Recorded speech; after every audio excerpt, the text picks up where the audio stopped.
Hello, welcome to the Writing Gals. We're so excited to have you tonight. We are so thrilled to have our special guest, Charlie Holmberg, on. And we are going to just enjoy getting to know her all night and hear about her writing process and everything she's got in her brain to share with us. And so it's going to be a night of amazing information. Before we get into that, as always, we like to touch base on what everybody's got going on. So, Judy, what's going on in your world?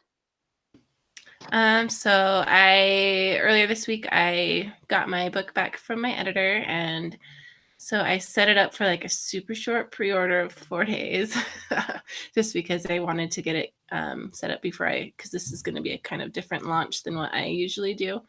But my Mistletoe Mix-Up is ready to be published on Sunday, and yeah, that's pretty much what I've done all week. Title? Mistletoe Mix-Up? Yeah, my Mistletoe Mix-Up. I like that. I want to read it just based on that title. It's fun, says the author. There's one sale for you, Judy. Yay! Okay, Victory, what's going on in your world? Oh, I'm super excited because I clicked publish on a collection today that Michelle and I are both in. It's got 4 sweet Christmas stories in it, and they're novellas, and it's just a super fun collection. And we're launching in, I think, 3 or 4 days. The official launch day is in 3 or 4 days. And so we're super excited about that. And we're getting the title.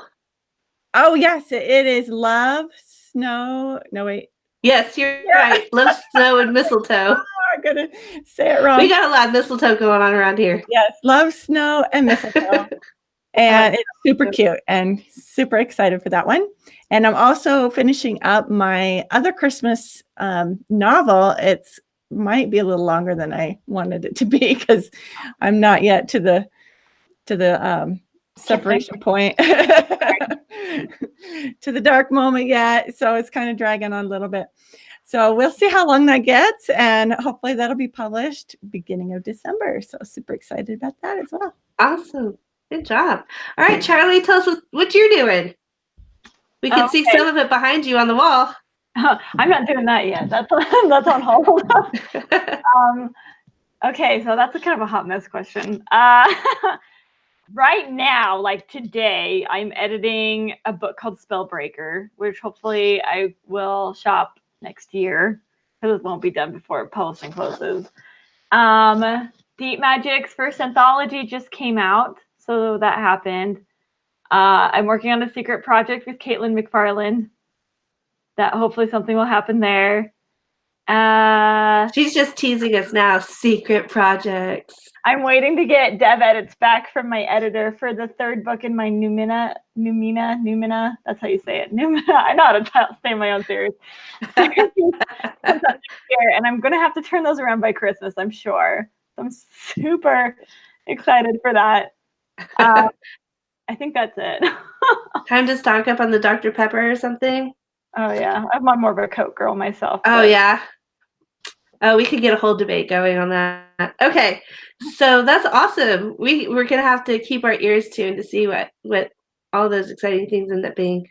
And as for me, we're all working on Christmas romances right now because 'tis the season, and my book, A Tree for the Billionaire, comes out on Monday, and it's up on pre-order right now, and it's been kind of fun because it's just sitting there, and I haven't told a soul that it's live for pre-order until tonight. Oh, look, Amy's going to get on in time to tell us what she's doing. But it's actually selling without me doing anything, which is always a good sign that the cover and the title are hitting the market. So I'm pretty excited to see what that does for me.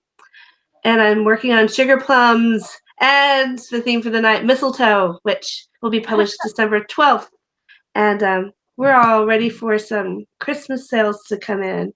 Amy, you're just in time to tell us what you're doing. Yay. Okay. Well, I am currently doing some Facebook ad and BookBub ad training, so I am not home right now. So sorry that I'm late. But I just finished writing Second Chance Mistletoe Kisses and got it back from my content editor. So then it's going to go to my editor, and hopefully release next week. Hopefully Amazon's glitches or whatever the heck's going on right now is done and over with by the time I get that out. not really in a rush right now to have another series or another release tank. So I'm kind of just hanging out now. And then I had to finish my Christmas break mistake by the end of the month, because that goes up the 1st of December. And then I think I'm going to take a little bit of break from writing so much and focus on marketing, because I feel like I have enough books out now that I should figure out my advertising so I can start making money off my backlist. So that's what I'm doing. And Amy's lunches did not tank precisely. They just got tangled up in all of this Amazon craziness. So didn't live up to her expectations, but they still did really well. So just going to sort that out a little bit, Amy. I think we're all a little bit frustrated right now with what's going on in the Amazon world. So let's get on to get to know Charlie a little bit, for those of you who are kind of new to her because you don't get out to the speculative fiction world as much as you should. She was born in Salt Lake City, and she was raised a Trekkie alongside 3 sisters who also have boy names. I kind of want to know what those are now. She's a proud BYU alumna, plays the ukulele, owns too many pairs of glasses, and finally adopted a dog. Her fantasy Paper Magician series, which includes The Paper Magician, The Glass Magician, and The Master Magician, has been optioned by the Walt Disney Company. Her standalone novel, Followed by Frost, was nominated for a 2016 Rita Award for Best Young Adult Romance, and her novel The Fifth Doll won the 2018 Whitney for Speculative Fiction. She is a board member for Deep Magic Ezine and currently lives with her family in Utah. And you can visit her at charlieholmberg.com and keep in contact with all of her fabulous books as they come out and know what she's got going on. So I have to say, I was introduced to you with Followed by Frost. I love that book. And if you want a class on masterful prose, I highly recommend it. I was just blown away. Yeah, it was so great. That's the first book I wrote. I wrote that one before any of the magician books. That's so fun. And then just the prologue itself is just beautiful. Just a beautiful prologue. So you guys should go check out all of her amazing stuff. And you need to clearly become familiar with Paper Magician series if you haven't, because if Walt Disney is going to start pumping movies out soon, we hope, that would be awesome. You'll want to be one of the people who knew it before it was a movie. So we're going to start asking Charlie some questions. So Charlie, what methods help you to get words written? Like, how do you make it happen? Okay, so originally, like back in the day, I did have a daily word count for myself, and that helped me finish books. But my answer to that is a really cheap out answer. The way I get words written is because I have an anal retentive personality, and so I just do it. Like, I don't have any secrets. I'm just kind of wired in a weird way, so I just do it. That's awesome. That would be super cool. Charlie. No, we have so many more things. And I think it's important to know that, everybody is different. That's one of the things we love having different authors on, is that we all have different things that work for us and different ways of working, different personalities.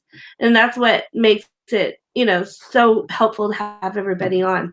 So what does your writing to publish timeline look like? Because we're all indie authors. And so it's a little bit different. So what does it look like for you from when you start a project to when the books are going on the shelf? Let me think. I think it's probably about 18 to 24 months total. So I would usually say I start a book in January. I usually finish it in March, and then I'll probably edit it in April and then submit it to my agent by May or June, depending on how into it I am, I guess. And then if my editor likes it, because since I already have an editor, if he likes it, he'll pick it up. And then I think by next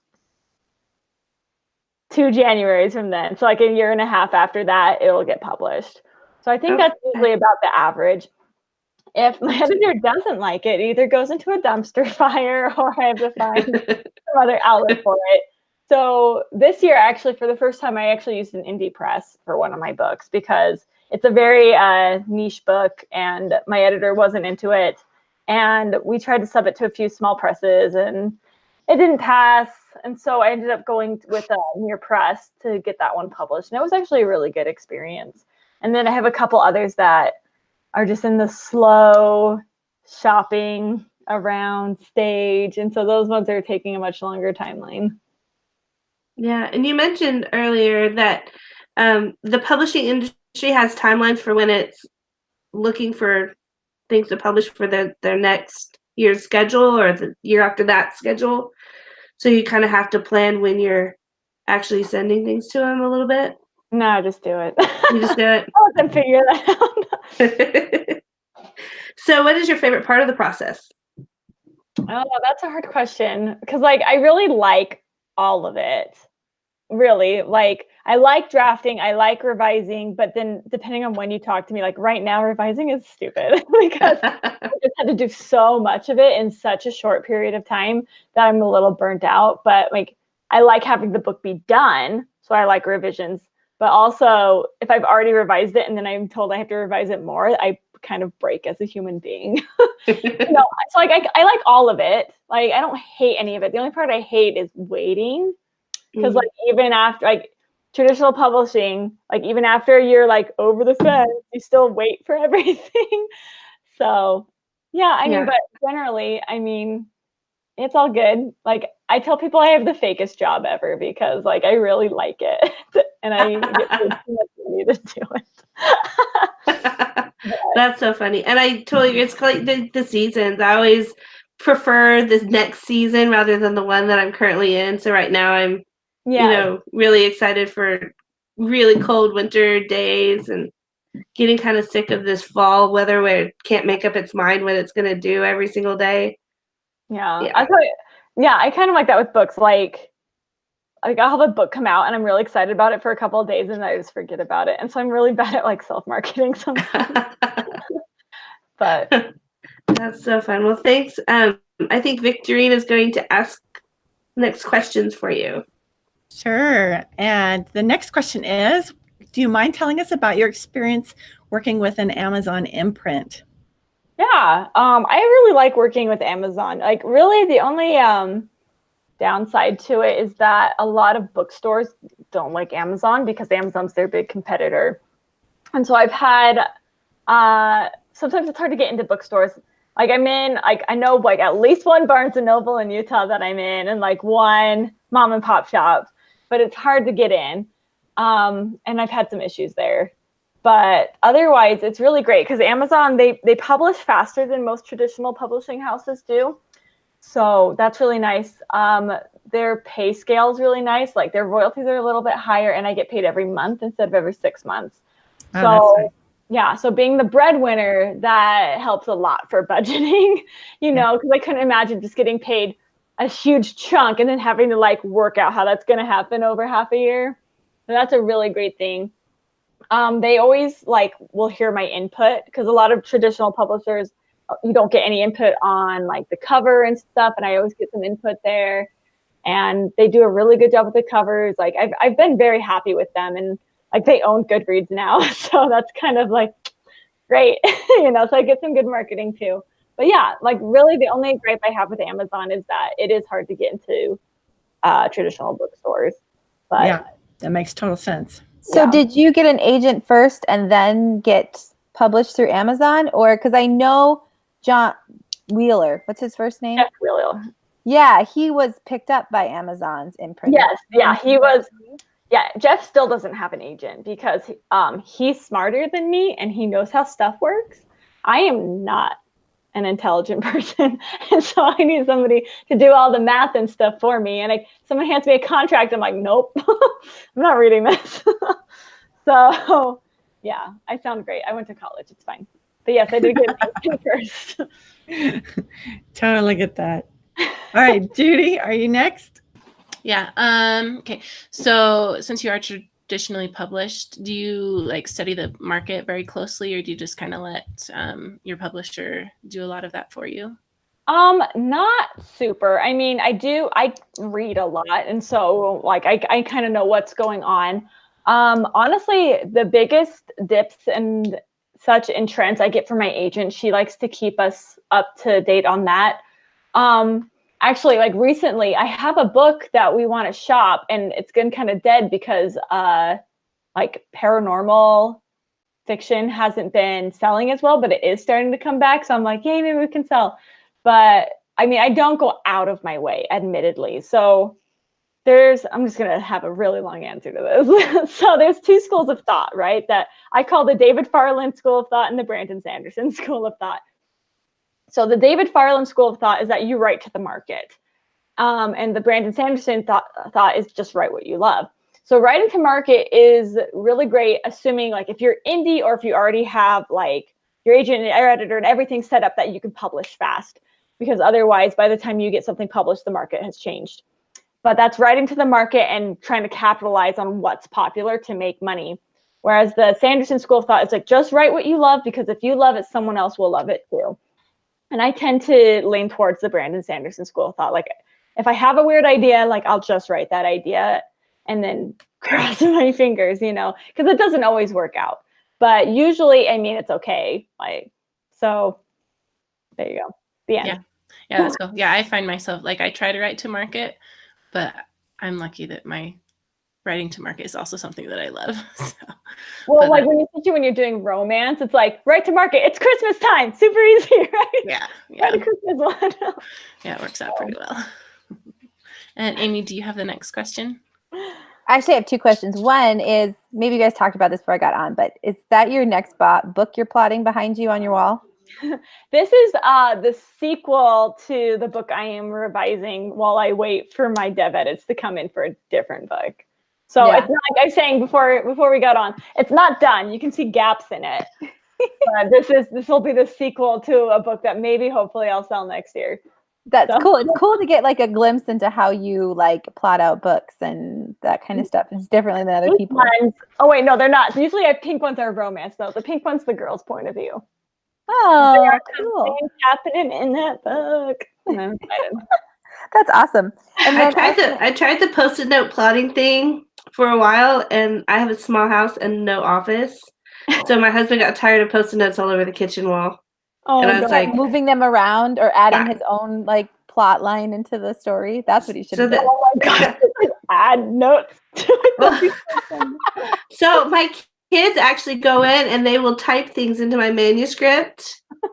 And I have to make sure that they don't do that. Like, I'm like, you cannot do this on my finished manuscript, because I could publish something with like, you know, like, and he farted, which is the kind of quality ad lib stuff they put in my stuff. So, yeah. Okay. So, Amy, did you get the questions that we have? I haven't. I have the questions, yes, but I haven't asked the question that I was supposed to ask. Because I'm like, I finally have Charlie. Now I can ask her everything that I've been wondering about. Well, you can just keep asking questions for a minute. Ask some official ones, Amy. Okay, can I ask one more unofficial one? Yes, This has to do with the fact that you write so many books and then some of them don't get picked up. How do you keep getting motivated? Like for me, when I write a book and publish it, then it's the money that comes in that makes me go, okay, I'm going to go write another one. But if I was to write a book and then try to get it published and have it not go anywhere, I might have a hard time feeling excited. Or do you just like, I just get excited about the next book and I don't worry about this one? So generally speaking, so that's not 100% of the time. So generally speaking, I have a certain amount of bandwidth for each book. It's like this much, I will do this much work. Okay. So I draft it and then I revise it and then I revise it and I submit it and then we revise it and it's published. Okay. So usually the books that don't make it, sometimes, so half of them, my agent says no. Right. And so I send it to I've done all of that. I send it to my agent. She says, oh, you actually need to do this other really big revision for this book to work. I'm like, nope, my bandwidth's done. I literally no longer care about this book. And I move on because like, I just can't, like my brain just shuts down. It's like I told my husband, I've never studied more than an hour for any test because my brain just shuts down and I can't do it. And so that makes it easy when you don't care. Otherwise, so like there are books like that I still like love. So like Veins of Gold is the one that I did through my indie press. And I'm like, no, I feel like that I wanted this book to happen. And so I just, kind of did it myself, AKA I made Heather Moore do it for me. But there is a book I do have. So like I'm looking more at indie stuff now because of that. There is a book I did write, and this is the paranormal one. And it's a full-on young adult novel. Like it takes place in high school. And I've never written a book like that before. But it's kind of like my pet book. Like it's my feminist, like I actually have something to say about this book. And so if that one didn't get picked up, I would be really like sad about it, especially because young adult doesn't do as well self-published because teens get their books at bookstores and at libraries and stuff. So it would be harder to do that one that way. So that's the one I'm really crossing my fingers for. And if that didn't sell, I would be pretty bummed out. And I just have to move on. Or, I mean, I probably would still try to indie publish it, but I know it wouldn't do that well. I don't know. It's hard. We have some good news for you on that count. I was gonna say, me and Judy write YA. Yeah, and they do really super well with Do they? YA. I bet most Yeah. of the people buying them are not teenagers. You Yeah, would it's be mostly very adults, correct. though. You would be very correct. But I have a But lot who of cares? moms. I'll take the mom's money too. I know. I have moms who say, I read it, I loved it, I passed it to my daughters. So that's, That's good. Well, that's good to hear. So just in case it flops, maybe I'll do that. I'll be like, I'm going to call up the writing gals, and they'll Yeah, do it. We'll swap newsletters with you. We'll coach you. I think it's awesome. And YA actually for me has been an easier sell than any of my other books, which is just crazy. It just kind of takes a life of its own. I noticed that with YA fantasy a lot, that adults read a lot of YA fantasy, but I don't know if it's as strong with like contemporary, which is what I wrote with paranormal elements. It's weird. Yeah. Oh, yeah. There are a lot of 40-year-old moms creeping on the high school romance. Oh yeah. So, oh yeah. I always wonder, like, if I'm reading a YA and I have the hots for the main character guy, is that making a pedophile? No, not at all. Or else I would be. We Yeah, have then we would all be that. So, because isn't technically like Jacob in Twilight? Isn't he a high schooler that we were all creeping on? At least I was. Because Emily you're was like changing. 300. Readers instead of the writing gals. Okay, so now my random questions are over. Now I have my actual question. What are your goals for the future? It's a very broad question. Okay, so she can answer how she wants, but like, what does she want to do, like, with her career? What do you want to do? Where do you want to go? New horizons. Honestly, like the one goal that I always have set for myself is progression. So as long as every year I have progressed even just a little bit from the year before, I consider that a success.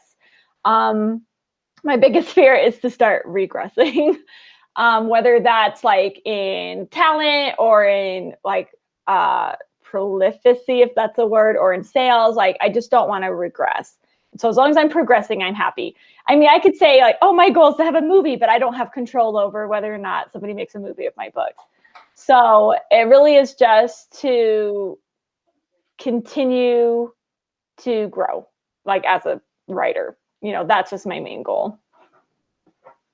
That's awesome. I love that. I always talk to people and they'll say, oh, I want to make this much money or I want to do this. And I'm like, well, no, let's talk about things you have control over. You have control over how many books you put out. You have control over your covers. You have control of all these other things. And hopefully if you do all the things you're supposed to do, that you're going to get to that monetary goal that you want to get to. Because there's no guarantee of money at all. Yeah. But that's super, you're that much closer to your movie deal than any of us are. So you're like the golden standard. We're like, oh, can we be like Charlie and have a movie deal? Okay, that's my question. Okay, so Charlie, what advice do you have for authors who are trying to find success in speculative fiction? Because it's a tricky market, especially if you're an indie, but a lot of our followers are going the traditional route too. So what would you say they need to be doing? So probably the two pieces of advice I would give is obviously read in your genre. I mean, you should read out of your genre too, because that will give you a lot of like different experiences for my B, which is to write outside the box. So if you are writing in spec fic, there are certain like things and tropes that are super, super, super common in spec fic. And usually, I am actually teaching class about this at Storymakers. So usually they're popular for a reason. But when your manuscript looks like everybody else's manuscript, it's not going to stand out. It's not going to stand out in a slush pile. And it's not going to stand out to the reader.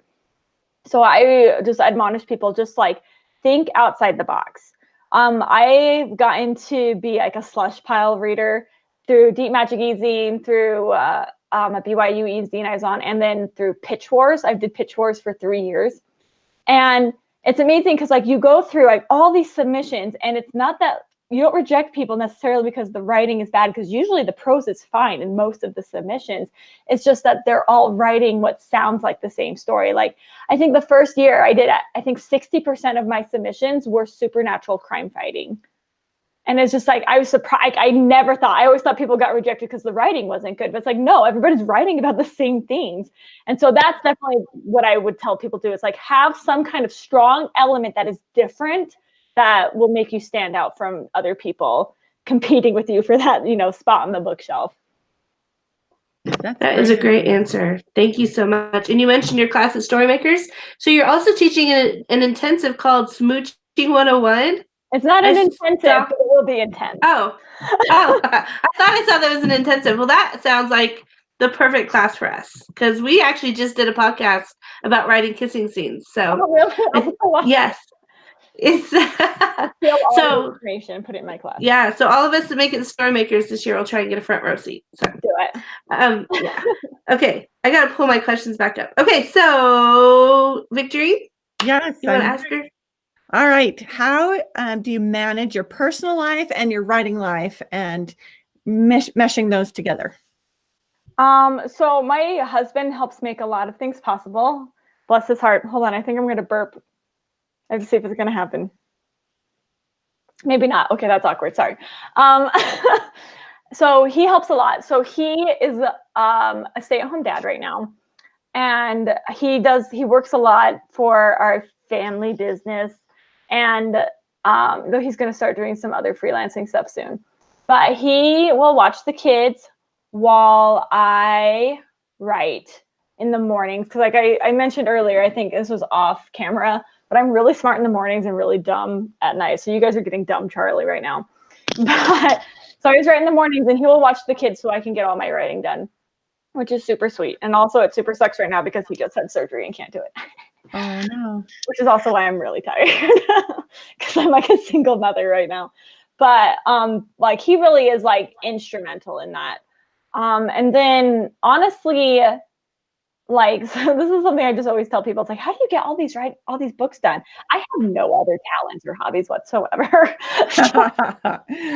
Either like being a mom or I'm being an author. Like there's nothing else. Like I'm not like writing any musicals or learning any instruments or like cooking nice dinners for people. Like, nope, pretty simple life, so it's not hard.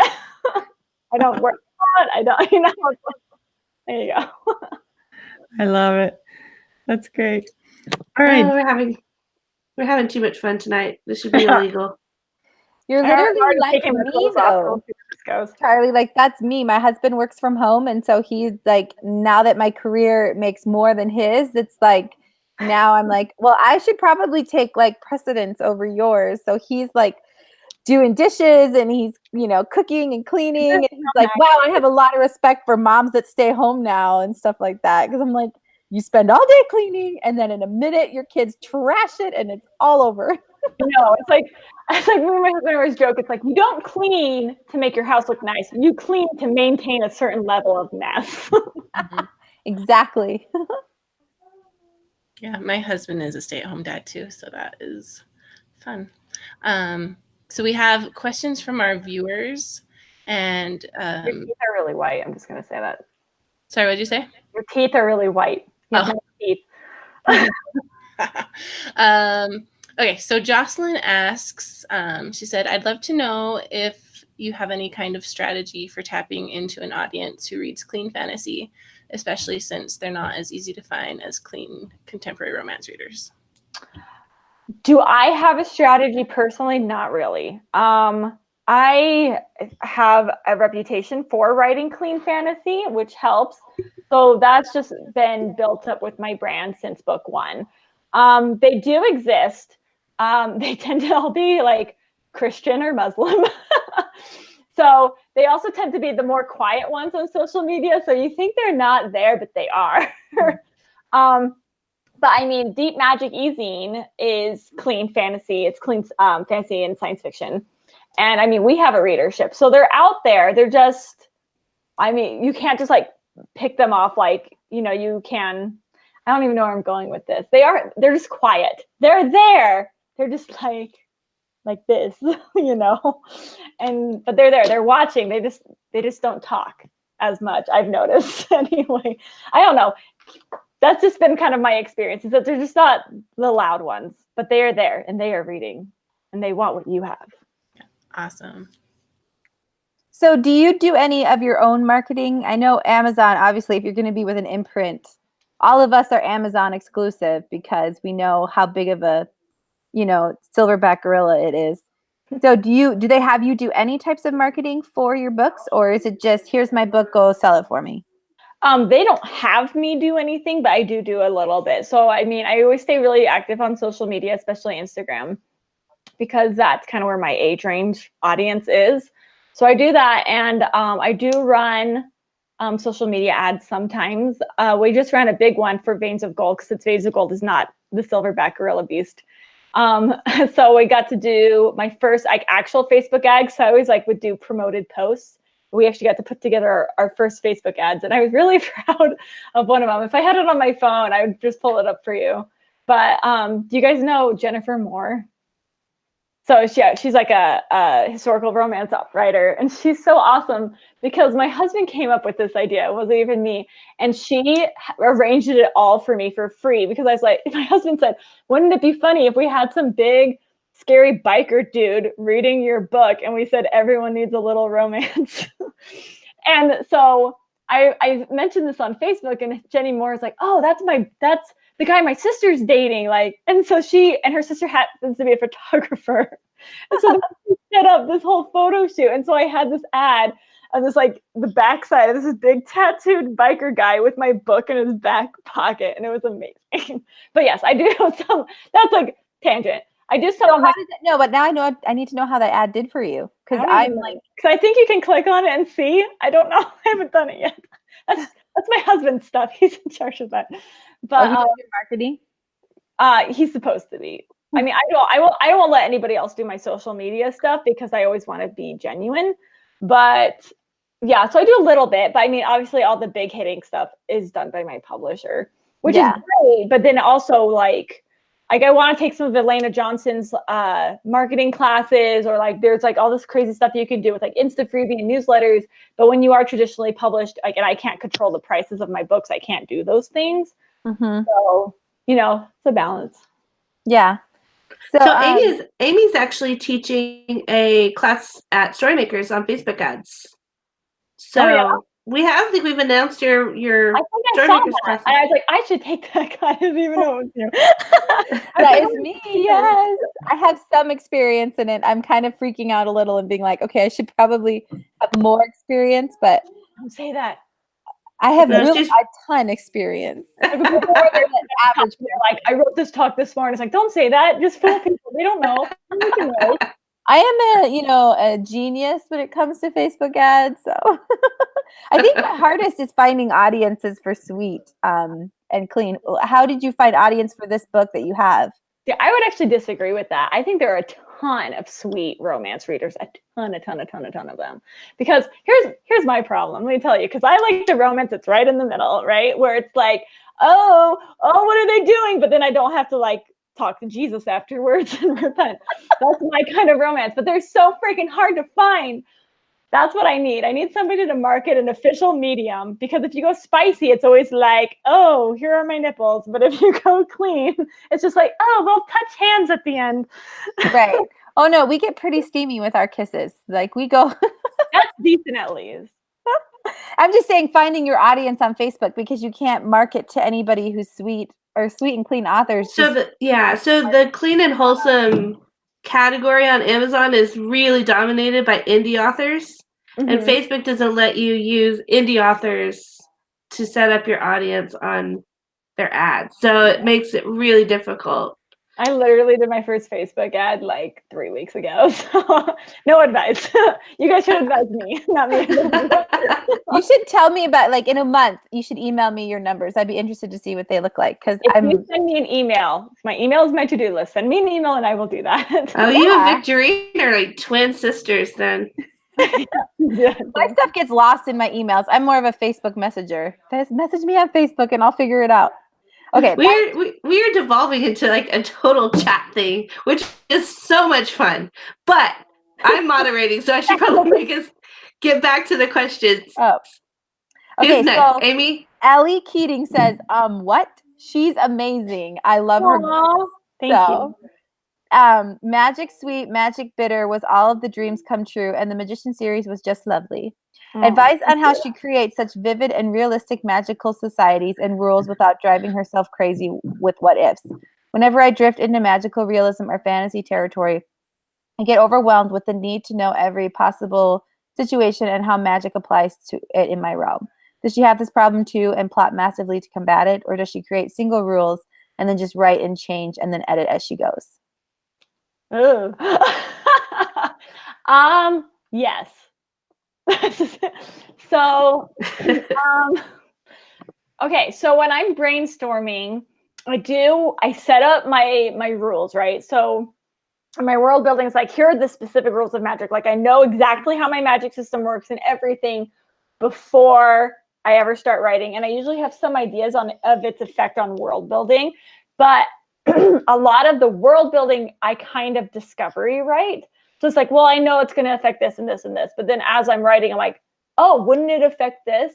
And it's actually funny. So the book I'm editing right now, I got feedback from my alpha readers saying that I needed more magic in the world building. So I'm actually doing an edit right now to pull the magic more into just like the everyday things of the world. So yes to all of it. That's helpful. Yeah, probably. You did say you just wanted yes and no questions.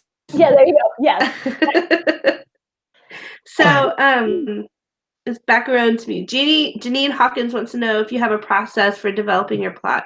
So I'm guessing she means kind of like ahead of the writing. This thing. There it is. This is what I do. Color-coded Post-it notes. This is how I plot. There's another one on the door over here. Don't ever put a fan on in your room.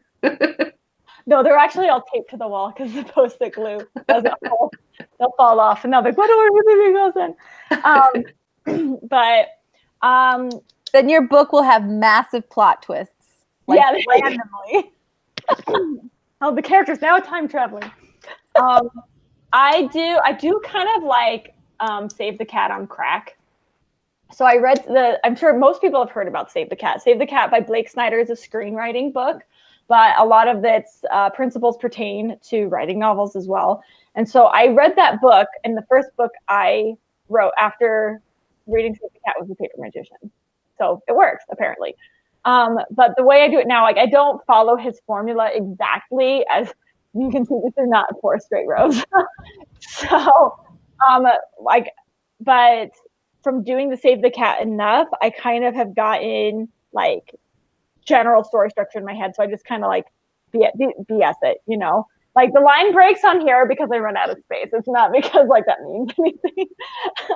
But yeah, so I storyboard a lot. I will write everything down in a notebook or on my Remarkable tablet because I'm fancy now and that's what I have. And then when I have enough ideas, I'm like, I can see pieces of plot. That's when I start doing this. And then when I see the gaps, that's when I know I need something. Or if I just have like an idea for an interesting scene, like, oh, it would be really cool if they kissed the wrong person under the mistletoe, which is, maybe that's what that book's about. I would just like put that, like, okay, that would happen maybe right here. And I'm like, what do I need to do to make this happen? And that was how I would develop the book before that scene. So it's, you know, I hot mess storyboard. Awesome. That's great. I love it. Tiara wants to know, what has been your biggest challenge in the business of publishing? Oh dear. Well, everything comes with its own challenges. I would probably say the biggest challenge is that I do get pressure to write certain kinds of stories sometimes. So obviously this mythical thing of high concept, which you want to hit, because the high concept stories are the ones that, like sell millions of copies and blah, blah, blah. They're so popular. And so but there's like a formula for you can look it up, and there's a formula for writing a high concept story, and you can do every single thing in that formula and not have a high concept book. So that's why I'm like, it's this mythical creature. And so there is a lot of pressure to do that. So my best-selling book is The Paper Magician, which was my debut novel. And so I do get a lot of pressure to write books more like The Paper Magician. Obviously, I do get a chance to branch out. Followed by Frost is very different. Magic Bitter, Magic Sweet is very different. But there is definitely pressure to write in a certain way. My trilogy that's coming out next year, which actually is not anything like The Paper Magician, it's happening because I was pressured to write a series. I usually am a standalone writer. The Paper Magician being a series was a fluke. But I'm actually, in that case, I was actually really glad that I got pressured to do it, because I think that those are the best books I've ever written. And so I'm glad I got pressured in that case, but sometimes it can get frustrating because I want to go one way, but then I'm having like my agent or my editor be like, you need to go this way and stay on brand. So that's probably the hardest thing for me. Yeah. Cool. So Ellie Keating has another question for you. She wants to know how you went about getting published. Like, what was the process and timeline, and what was it that actually got you your agent and deal? She says that she knows that we're all self-published, but it's cool to know what the traditional published people think actually made the difference. So my story is pretty standard. I don't have any like secret sauce. It was super standard and super lucky, honestly. So the first book, the book I got my agent with, in the first book I sold was Paper Magician. It was the 9th book I'd actually finished. So it took me a while. So I was querying, I didn't query all 9 though. I think I was querying like 7 different books over 3 years. And that book was the first time an agent actually wanted to talk to me, like honestly. And so I didn't meet, my agent's name is Marlene Stringer. I didn't meet her at a conference. I didn't have any fun stories. I just sent her like a general pitch, like the one where all you have to do is erase agent and put Miss Stringer, like nothing special about it. And she pulled it out of the slush pile and made an offer, and I took it, and it fortunately worked out. And then I was also incredibly fortunate. This is where luck comes in. I was incredibly fortunate that we sold that book within a month. And that is super, super fast for traditional publishing. Like usually you're on sub for like a year. Mm-hmm. So we were really lucky about that. We actually had one of the big 5 say that they were interested in it, but they wanted me to make it longer, which actually, if I go back and read it now, I'm like, this needs to be way longer because the pacing sucks. But Amazon didn't want it to be longer, so we went with Amazon. But yeah, so, it was just the standard like slush pile. I just did everything by the book, and it ended up working out for me. So, which I'm very grateful for. That's awesome. Yeah, that's great to know that it works. And, I think so many people think that there must be some sort of element that they're missing if things aren't working out for them, and it's not anything like that. I think it's the quality of your work and getting it in front of the right people. And sometimes, everything just comes together at the right time. And sometimes you just have to keep at it for a lot longer. Yeah. Or try indie publishing. Because there's a few times where I've had like people ask for like, oh, we're interested in this, let's see the full, or, and looking back on that, I am so glad that they didn't take those books, because they were freaking awful. Like looking back now, like at the time, I'm like, obviously I thought it was good enough because that's why I queried it.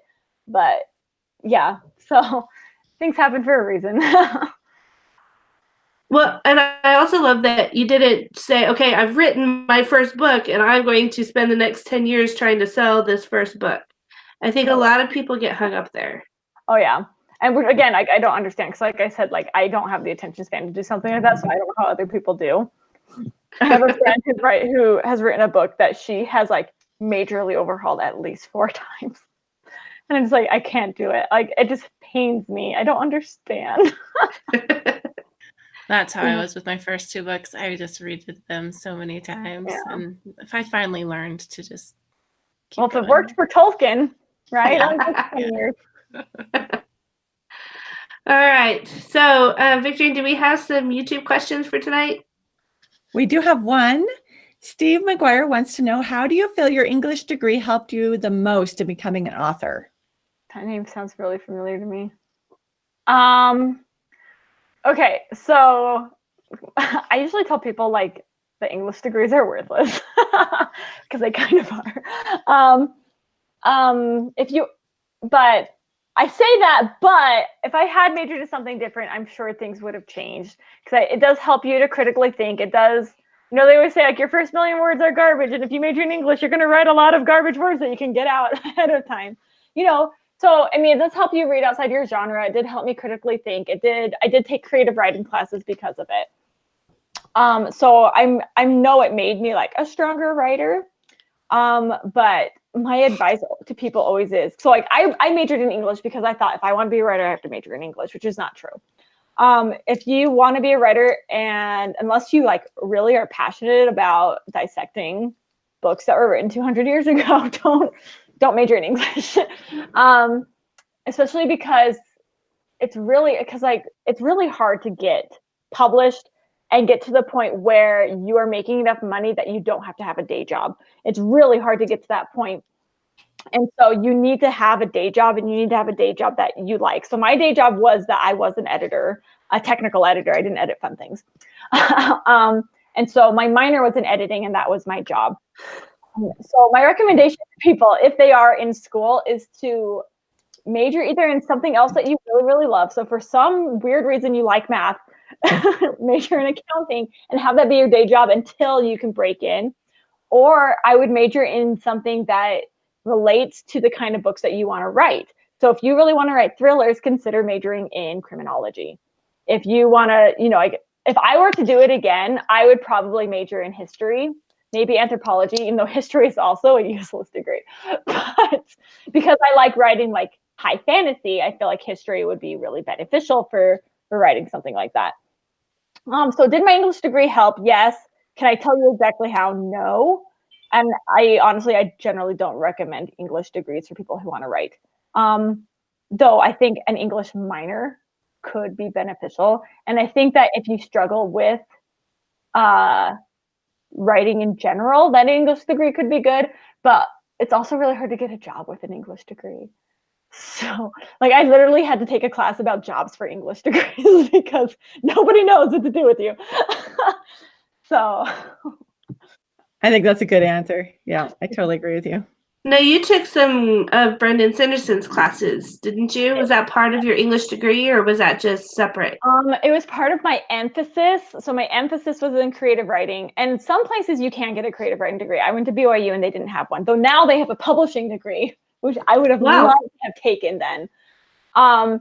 But you can emphasize in creative writing, but it doesn't show up on your diploma, so it doesn't really matter.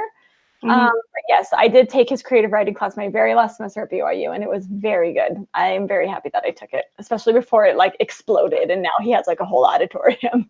Yeah. So I've actually seen some of his early recordings. Like it was like somebody in the back of the room with a camera recording his classes. So I've watched those, and they look like they were. In fact, I've gotten quite a bit of really helpful stuff out of them. So yeah, he's an excellent teacher. Yeah. And anyway, so that, and the first time I ever heard about you is actually through his podcast, I think, because you were on his podcast one time, weren't you? I heard that one too. I was a lot of fun on that one episode. Yes, that was. I was like, she's super fun. Oh, Your personality shines through. You can't help it. You're just cool. So. I don't think we have any more questions for you. You've just been so wonderful to talk to you, and the time has gone by so fast. But is there anything you'd like to share with us before we get off? We have a few minutes. I think you should talk about your magazine or that's a good idea.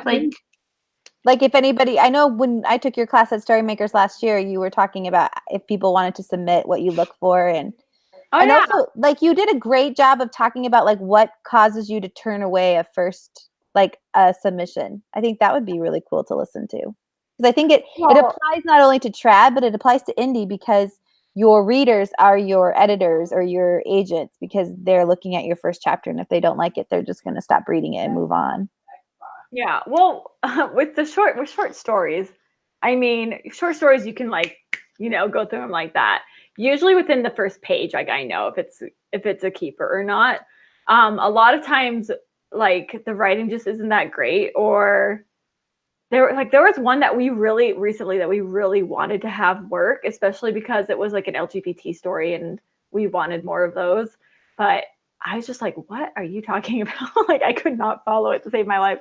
And you can usually tell in the first page of a short story. The way that Deep Magic works, since we have first readers, and so they actually will read all the stories that are coming in fresh. And then once 2 of them like approve a story, then it goes to the board. So most of the stuff that I read is pretty good, which is nice. Not all of it, but yeah, short stories, I feel like you can go through short stories really fast, a lot faster than you can novels. Because novels, I feel like, assuming the prose is good, that you have to give it at least a couple of chapters to really know. But what was the question? What are we talking about? I don't even know. Oh yeah, Deep Magic Easy. DeepMagicEasy.co. Go check it out. I don't remember if what month is it? I think we're close to submissions right now, but I think we reopen in January. But yeah, we take short stories, and I think we still do novellas. We do novellas that are clean, speculative fiction.